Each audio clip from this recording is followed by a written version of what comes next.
மாட ஓட்டிட்டு போயிருக்கான் போலீஸ் ஸ்டேஷன். பதட்ட சப் இன்ஸ்பெக்டர் 25 வருஷம் சர்வீஸில் இப்படி ஒரு நடக்கலையா சம்பவம்? எதுக்கியா 15 காலம் மாட போலீஸ் ஸ்டேஷனுக்கு ஓட்டி வர? இதெல்லாம் மாட்டு சந்தையா இல்லை மாட்டு பண்ணையா? நீங்கள் நல்லா லாடம் கட்டுவீங்களாமே. பாரு என்ன நினைச்சிருக்காங்க போலீஸ் ஸ்டேஷன். இன்னும் சிலர் திருத்தவே முடியாது. ஒரு ஆள் தண்ணி ஓட்டு வண்டி ஓட்டி போயிருக்கான், பிடிச்சி போலீஸ் ஸ்டேஷனில் கொண்டு வந்து நிறுத்தியாச்சு. ஏயா ஏன் தண்ணி ஓட்டு வண்டி ஓட்டினேன்? என்ன சொல்கிறீங்க நீங்கள்?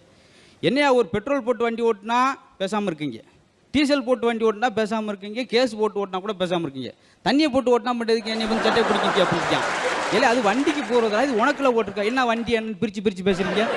வண்டிக்கு ஏதாச்சும் இருப்பாருன்னா ஒரு சாப்பில் சேர்க்குறோம், மனுஷனுக்கு ஏதாவது பிரச்சனை மருத்துவமனை சேர்க்குறோம். ஐயா சாமி முதல்ல வெளியே போடா, நீ எல்லாத்துக்கும் தத்துவத்தை கற்றுக்கிட்டு இருக்காங்க. அது ஒரு பக்கம். இன்னும் சிலரை பார்த்தீங்கன்னா ரொம்ப அபரிதமாக போயிடுவான். ஒருத்தன் கோழி முட்டையை கொப்பரையில் கவுத்து உட்காந்து கதை எழுதிருக்கான். நம்ம பேனாவில் எழுதினாலும் போதும், கோழி முட்டை 25 முட்டையை வச்சுட்டு கதை எழுதிக்கிட்டே இருக்கார். என்னையா கதையில் கரு இல்லைன்னு எவனும் சொல்ல